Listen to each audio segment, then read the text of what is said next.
Okay, guys, let's talk about this episode of She-Hulk. Uh, this was interesting, the retreat. And I'll be totally honest with you. I love the way that they set this stuff up when it comes to this show. Like, the whole episode seemed like it was a meaningless filler, but it was actually setting up what we just saw in the last episode. It's kind of hot in this truck. What happened in the last episode when it came to them setting up stronger weapons or whatever, trying to get part of She-Hulk's blood, you know what I'm saying, whatever it was going to be. So they went about what was going to happen a different way, a brilliant way, to be honest. And not only did they do that, it was a way to honestly mess with what was going on with Jen's head. So we saw when she was at the wedding, we saw the nice dude Josh she met. They had been out on a couple of dates. After the third date, you know what I'm saying, they did the whoopity skoo-hoo, and then he ghosted her. He stopped talking to her. And the whole thing, she's messaging, she's waiting on him to call back. He never calls back. And then she gets a call from Emil Blonsky's PO that his tracker, his inhibitor is messing up, and that they need to see what's going on and see if he's become an abomination again.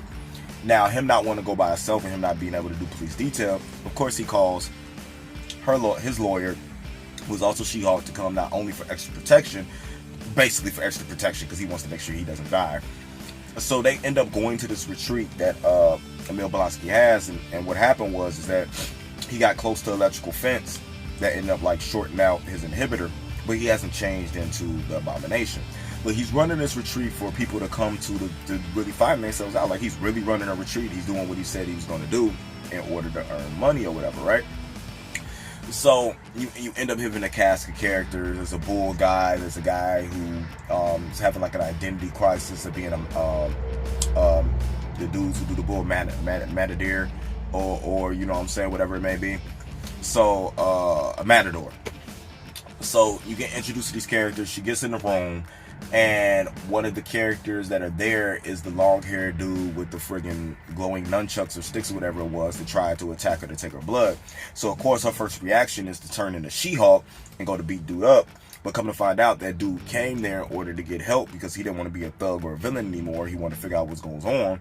So as they sit down and talk, she ends up opening up about what's going on with this dude ghosting her and different things like that. It's like a long thing for her to come back around to understand that Jen is just as important as She-Hulk, and that nobody else's opinion should garner your opinion on yourself. So not only does she build a better bond with Emil Blonsky, but she builds a bond with these guys who are in this room, and going there to figure out what's going on. And at first she's judging these people and stuff like that. She ended up finding, you know what I'm saying, peace within herself about what might be going on. So that was super dope to be about. That was about what happened.